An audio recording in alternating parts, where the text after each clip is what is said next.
Hello दोस्तों, स्वागत है आप सभी का लाइब्रेरी साइंस टॉपर के चैनल पे। दोस्तों, हम लोग बिहार लाइब्रेरी क्लास का स्टार्ट किए हैं और उसमें क्या है 50 क्वेश्चन का सीरीज है। तो दोस्तों, क्वेश्चन स्टार्ट करने से पहले हम लोग जान जाते हैं कि दोस्तों अब स्टेट का भी आ गया, स्टेट भी आ गया और ट्री 4 भी आ गया, लेकिन लाइब्रेरी साइंस का वैकेंसी नहीं आया। तो सब लोग मान के चल रहे हैं कि सितंबर में वैकेंसी आएगा, नहीं आएगा तो फिर से आंदोलन किया जाएगा। लेकिन हम लोग पढ़ाई को स्टार्ट करते हैं, पढ़ाई को जारी रखते हैं, क्योंकि वैकेंसी आज न कल तो आएगी ही। क्योंकि देखिए, वैकेंसी अभी आए या बाद में आए, लेकिन एक वैकेंसी एक दिन ज़रूर आएगी। तो हम लोग पढ़ाई को हमेशा स्टार्ट रखेंगे, पढ़ाई को जारी रखेंगे। उसके साथ ही हम वैकेंसी का भी इंतज़ार करेंगे और वैकेंसी का इंतज़ार करते के साथ साथ हम लोग क्या करेंगे, कभी आंदोलन में भी जाना पड़े, कुछ करना पड़े तो हम लोग उसी करने के लिए तैयार हैं। तो दोस्तों, स्टार्ट करते हैं आज का पहला क्वेश्चन। पुस्तकालय विज्ञान के नियम ऊर्जा संरक्षण के नियमों के समान है, यह कथन किसका है? यह कथन है दोस्तों डॉक्टर एच.आर. रंगनाथन का। पुस्तकालय विज्ञान के नियम है जो कि किसके समान है? ऊर्जा संरक्षण के नियम के समान है। ये किसने कहा? Doctor H R. रंगनाथन ने कहा। Doctor H R. रंगनाथन ने ही पुस्तकालय विज्ञान के 5 नियम दिए थे और इन्हीं को भारत में पुस्तकालय विज्ञान का पिता कहा जाता है। Father of library science in India कौन है? Doctor H R. रंगनाथन। अब मेलविल डेवी की बात करें तो मेलविल डेवी क्या है? अमेरिका में ये किए थे, DDC डेविड डेसिमल क्लासिफिकेशन दिए थे। तो इसका आंसर हो गया option number C, doctor H R. Ranganathan. British Museum की स्थापना किस वर्ष हुई थी? ब्रिटिश म्यूजियम की स्थापना हुई थी दोस्तों 1753 में। ब्रिटिश म्यूजियम की स्थापना हुई थी दोस्तों 1753 में। DDC का 20वां संस्करण कब प्रकाशित हुआ? DDC कौन दिए थे? डेविड डेसिमल क्लासिफिकेशन कौन दिए थे? मेलविल डेवी दिए थे। कब दिए थे? 1876 में दिए थे। और इसका 20वां संस्करण आया था कब? 1989 में आया था। नेशनल लाइब्रेरी ऑफ इंडिया के पहले भारतीय लाइब्रेरियन आज़ादी के बाद, मतलब आज़ादी के बाद नेशनल लाइब्रेरी ऑफ इंडिया के पहले लाइब्रेरियन कौन बने थे? B.S. केशवन बने थे। कौन बने थे? B.S. केशवन।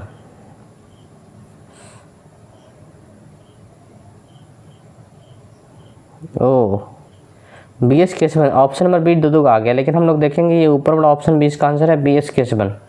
और theory of X and Y, theory of X and Y का सिद्धांत किसने दिया? ये दिए दोस्तों, कौन दिए? Douglas McGregor. Theory of X and Y का सिद्धांत कौन दिए? Douglas McGregor. ज्ञान मीमांसा एपिस्टेमोलॉजी किसका अध्ययन है? ज्ञान मीमांसा एपिस्टेमोलॉजी किसका अध्ययन है? ज्ञान की प्रकृति और दायरे का। किसका अध्ययन है? ज्ञान के प्रकृति और दायरे का। ISBN में कितने अंक होते हैं? ISBN क्या होता है दोस्तों? ये होता है इंटरनेशनल स्टैंडर्ड बुक नंबर होता है। 2007 से पहले यह 10 अंकों का होता था, लेकिन 2007 के बाद से ये हो गया 13 अंकों का।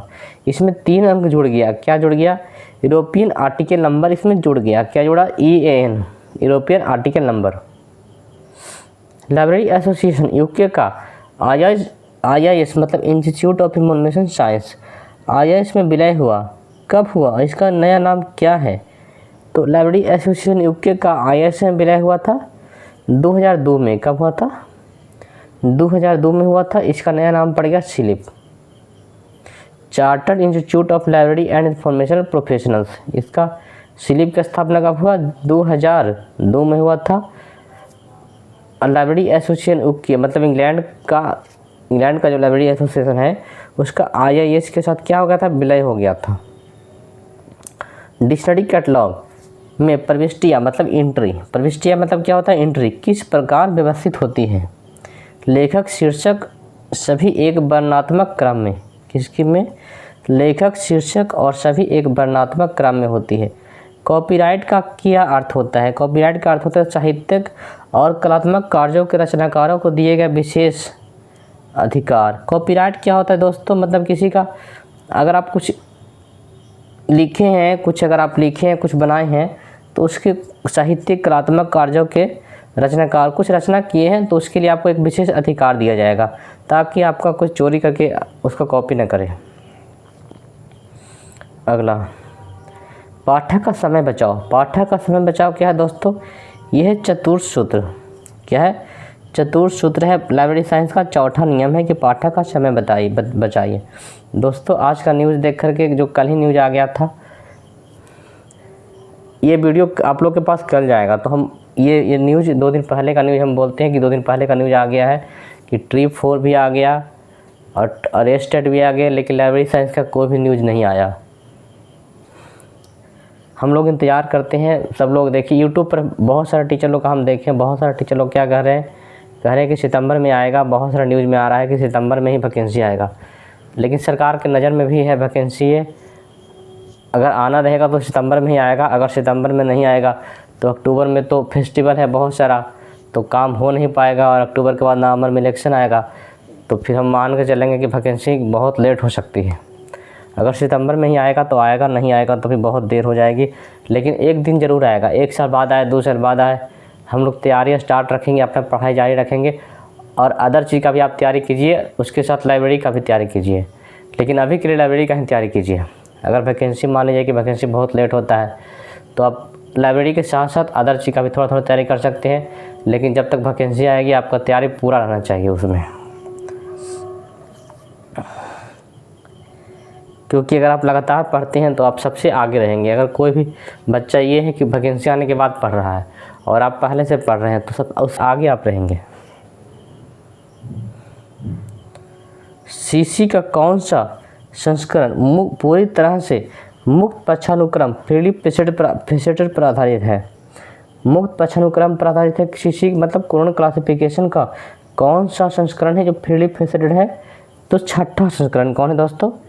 6ठा संस्करण है। प्री कोऑर्डिनेटिंग इंडेक्सिंग का उदाहरण है। प्री कोऑर्डिनेटिंग इंडेक्सिंग का उदाहरण है दोस्तों प्रेसीज। प्रेसीज क्या है? प्री कोऑर्डिनेटिंग इंडेक्सिंग का उदाहरण क्या है? प्रेसीज। ISBD international standard bibliographic description किसके द्वारा विकसित हुआ? किसके द्वारा विकसित है दोस्तों? इफ्ला के द्वारा। इंटरनेशनल स्टैंडर्ड बिब्लियोग्राफिक डिस्क्रिप्शन किसके द्वारा विकसित हुआ? इफ्ला के द्वारा। भारत में लाइब्रेरी रजिस्ट्रेशन के लिए रंगनाथन द्वारा तैयार किया गया पहला मॉडल बिल किस राज्य के लिए था? लाइब्रेरी के लिए दोस्तों मॉडल बिल बनाए थे, कौन बनाए थे? डॉक्टर रंगनाथन। ये सबसे पहले मद्रास में पारित हुआ था, मद्रास के लिए था। क्रॉस रेफरेंस एंट्री में CCC में क्या नाम है?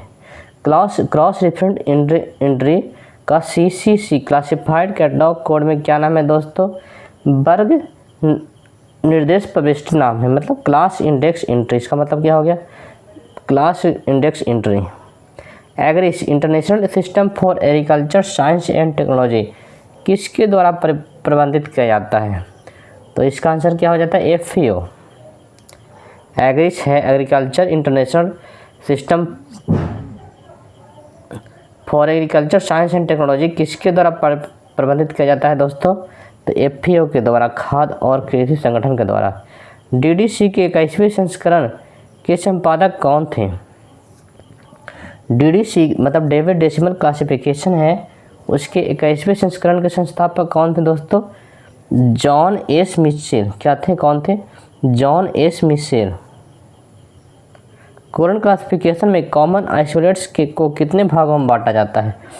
कोरन क्लासिफिकेशन में कॉमन आइसोलेट्स को 2 भागों में बांटा जाता है।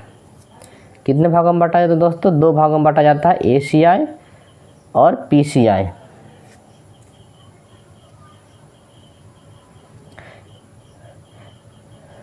Library literature and information science LLIS database किसके द्वारा प्रदान किया जाता है? प्रोक्वेस्ट और इवास्को के द्वारा। किसके द्वारा? प्रोक्वेस्ट और इवास्को के द्वारा। Library literature and information science LLIS database किसके द्वारा प्रदान किया जाता है? प्रोक्वेस्ट और इवास्को के द्वारा प्रदान किया जाता है। सब्जेक्ट कैटलॉग का मुख्य उद्देश्य क्या है? सब्जेक्ट कैटलॉग का मुख्य उद्देश्य है दोस्तों किसी विशिष्ट विषय पर सभी पुस्तकें खोजना। सब्जेक्ट कैटलॉग का मुख्य उद्देश्य क्या है दोस्तों? किसी विशिष्ट विषय पर सभी पुस्तकें खोजना। जीरो बेस बस्टिंग ZBB का मुख्य सिद्धांत क्या है? जीरो बेस बस्टिंग दोस्तों ZBB का मुख्य सिद्धांत क्या है? मतलब जीरो से स्टार्ट करना, एक ऐसा बजट बनाना जिसमें सब कुछ जीरो से स्टार्ट हो, मतलब पीछे के सारा चीज़ को छोड़ते हुए हर चीज़ को नया सिरे से शुरू करना। पीछे के सबको छोड़ते हुए हर चीज़ नया चीज़ शुरू करना, इसको बोलते हैं जीरो बेस बजटिंग। इसका सिद्धांत कौन दिए थे? Peter fire. कौन दिए थे? पीटर फायर दिए थे। ZBB आ जाएगा कि जीरो बेस बजटिंग कौन दिए थे? Peter fire. कौन दिए दोस्तों? Peter fire. मैं एक बार लिख देता हूँ, पीटर फायर।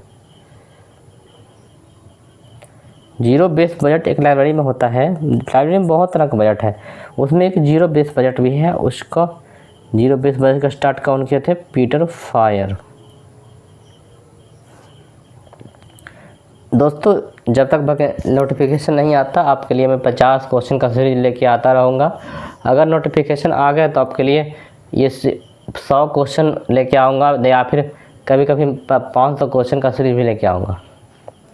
ट्रिपल आरएलएफ किस मंत्रालय के अंतर्गत आता है? और ट्रिपल आरएलएफ है दोस्तों सांस्कृतिक मंत्रालय के अंतर आता है। किस मंत्रालय के अंदर? संस्कृति मंत्रालय के अंदर आता है। Raja Rammohan Roy library foundation. Triple आरएलएफ का फुल फॉर्म क्या है? Raja Rammohan Roy library foundation. और इसका काम है पब्लिक लाइब्रेरी का विकास करना, उसको फंड देना। Resource description and access RDA किसका स्थान लेने के लिए विकसित किया गया है? रिसोर्स डिस्क्रिप्शन एंड एसेस है RDA। इसको AACR 2 का स्थान लेने के लिए विकसित किया गया, मतलब एंग्लो अमेरिकन कैटलॉगिंग रूल्स।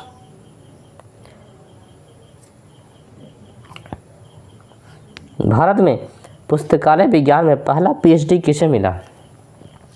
दोस्तों भारत में पुस्तकालय विज्ञान में पहला PhD मिला किनको? डॉक्टर बी कृष्ण राव को। किसको मिला? डॉक्टर बी कृष्ण राव को मिला, 1957 मिला। स्टेटमेंट्स ईयरबुक क्या है? स्टेटमेंट्स ईयरबुक क्या है? विभिन्न देशों के बारे में सांख्यिकी और ऐतिहासिक जानकारी का एक विश्वसनीय स्रोत। स्टेटमेंट ईयरबुक क्या है? विभिन्न देशों के बारे में सांख्यिकी और ऐतिहासिक जानकारी का एक विश्वसनीय स्रोत। नेटवर्क चार्जिंग सिस्टम में कितने कार्डों ये किया जाता है बीच में? नेटवर्क चार्जिंग सिस्टम में कितने कार्डों का प्रयोग होता है दोस्तों? तो नेटवर्क चार्जिंग सिस्टम में 2 तरह के कार्ड को प्रयोग होता है। क्लाउड कंप्यूटिंग का पुस्तकालयों के क्या लाभ है? डेटा भंडारण और सॉफ्टवेयर तक पहुंच की लागत कम करना। क्लाउड कंप्यूटिंग का पुस्तकालयों के लिए क्या लाभ है? डेटा भंडारण और सॉफ्टवेयर तक पहुंच की लागत क्या करना? कम करना। UDC किस प्रकार की वर्गीकरण पद्धति है? UDC है दोस्तों लगभग पक्षात्मक संश्लेषणात्मक। इसको बोलते हैं इंग्लिश में क्या बोलते हैं? Almost faceted. क्या बोलते हैं? Almost faceted. लगभग पक्षात्मक मतलब हो गया एलमोस्ट फेसेटेड। संश्लेषणात्मक होता है सिंथेटिक। स्वयं पोर्टल किससे संबंधित है? स्वयं पोर्टल है दोस्तों मुफ्त ऑनलाइन पाठ्यक्रम MOOCs से संबंधित है। स्वयं पोर्टल किस संबंधित है? मुफ्त ऑनलाइन पाठ्यक्रम MOOCs। इन्फ्लेमेट किस प्रकार के पुस्तकालयों के नेटवर्क है? तो इन्फ्लेमेट दोस्तों विश्वविद्यालय और महाविद्यालय पुस्तकों के लिए नेटवर्क है। किसके लिए है? विश्वविद्यालय और महाविद्यालय पुस्तकालय के लिए नेटवर्क क्या है? इन्फ्लेमेट। क्लासिफिकेशन रिसर्च ग्रुप CRG किससे संबंधित है? क्लासिफिकेशन रिसर्च ग्रुप संबंधित है दोस्तों वर्गीकरण अनुसंधान से। किस संबंधित है? वर्गीकरण अनुसंधान से संबंधित है। CCC में मेन एंट्री की शुरुआत किससे होती है? अग्र अनुभाग। CCC में मेन एंट्री की शुरुआत होती है दोस्तों अग्र अनुभाग से। लाइब्रेरी ऑफ कांग्रेस की स्थापना कब हुई थी? लाइब्रेरी ऑफ कांग्रेस की स्थापना हुई थी दोस्तों कब? 1800 ईस्वी में। कब हुआ था? 1800 ईस्वी में हुआ था। डेटा माइनिंग क्या है? डेटा माइनिंग दोस्तों बड़े डेटा से उपयोगी जानकारी और पैटर्न निकालना। डेटा माइनिंग कहते हैं किसको? बड़ा डेटा से सेट से उपयोगी जानकारी और पैटर्न निकालना। फेयर यूज की अवधारणा किससे संबंधित है? फेयर यूज की अवधारणा संबंधित दोस्तों कॉपीराइट कानून से। किससे है? कॉपीराइट कानून से है। DDC में 0 वर्ग किसको दर्शाता है दोस्तों? जो कोई भी सब्जेक्ट जो किसी भी वर्ग में नहीं रखा गया, किसी भी क्लास में नहीं रखा गया, उसको कहाँ रखते हैं? 0 में रखते हैं। मतलब समान विषय जनरल DT कंप्यूटर सूचना समान कार्य पुस्तकालय के संदर्भ में उपयोगकर्ता अध्ययन यूजर स्टडी क्यों किया जाता है? क्यों किया जाता है? उपयोगकर्ता की सूचना, आवश्यकता और व्यवहार को समझने के लिए। किसके लिए? उपयोगकर्ता की सूचना, आवश्यकता, व्यवहार को समझने के लिए। कुहा क्या है? कुहा क्या है दोस्तों? एक ओपन सोर्स एकीकृत पुस्तकालय प्रणाली। कुहा है दोस्तों एक ओपन सोर्स एकीकृत पुस्तकालय प्रणाली ILS। बॉल पिक्चर सिद्धांत किसमें सहायक है? बॉल पिक्चर दोस्तों पक्ष अनुक्रम फेसर सीक्वेंस के निर्धारण में। दोस्तों बॉल पिक्चर सिद्धांत कौन दिए थे? एशा रंगनाथन दिए थे। उनका कहना था दोस्तों ये पक्ष अनुक्रम का सिद्धांत है। इसमें कहा गया था कि पिक्चर लगने से पहले बॉल दीवार रहना चाहिए, दीवार रहेगा तभी पिक्चर लगेगा। इसी के आधार पर उन्हें फेसर सीक्वेंस का सिद्धांत दिया। इफ्ला के वर्तमान अध्यक्ष कौन है? इफ्ला के वर्तमान अध्यक्ष कौन है दोस्तों? लेसी बियर। कौन है? लेसी बियर हैं। ये 2025 से लेकर के 2027 तक के हैं इफ्ला के अध्यक्ष। 2025 में ये बन गए हैं और कब तक रहेंगे? ये 2027 में रहेंगे लेसी बियर। और इसके पहले थे विक्की मैकडोनाल्ड। विक्की मैकडोनाल्ड के स्थान पर कौन है? लेसी बियर।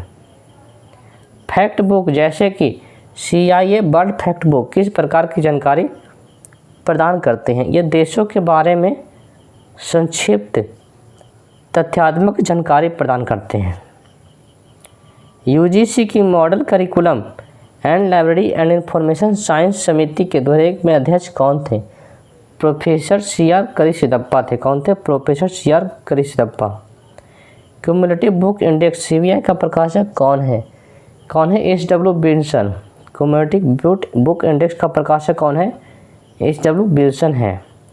पुस्तकालय विज्ञान का कौन सा सूत्र आधुनिक प्रौद्योगिकियों जैसे RFID, ओपैक आदि को अपनाने में समर्थन करता है? कौन? पंचम सूत्र। पुस्तकालय विज्ञान का कौन सा सूत्र है जो RFID, ओपैक आदि को अपनाने में समर्थन कौन करता है? पंचम सूत्र। पंचम सूत्र क्या है? Library is a growing organism. DSpace क्या है? DSpace क्या है? एक ओपन सोर्स संस्थागत रिपोजिटरी सॉफ्टवेयर। DSpace क्या है? एक ओपन सोर्स संस्थागत repository software. Guide to reference book किसके द्वारा प्रकाशित किया जाता है? गाइड टू रेफरेंस बुक प्रकाशित किया किसके द्वारा? ALA अमेरिकन लाइब्रेरी एसोसिएशन के द्वारा। सरस्वती महार पुस्तकालय कहाँ स्थित है? सरस्वती महार पुस्तकालय कहाँ है दोस्तों? यह है तंजावुर तमिलनाडु में। कहाँ है? तंजावुर तमिलनाडु में। रंगनाथन द्वारा सुझाया गया स्टाफ फार्मूला का उद्देश्य क्या है? इसका उद्देश्य क्या है दोस्तों? पुस्तकालय के विभिन्न अनुभागों के लिए आवश्यक कर्मचारी की संख्या निर्धारित करना। बर्न कन्वेंशन किससे संबंधित है?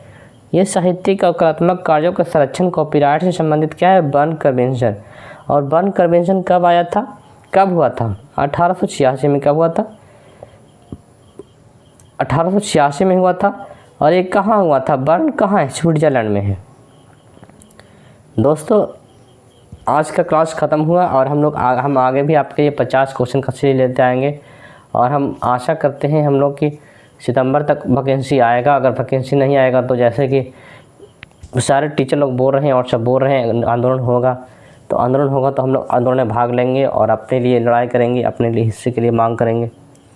तो दोस्तों आप लोग हिम्मत बना के रखिए, डिमोटिवेट नहीं होइए, हम लोग को तैयारी करते रहना है।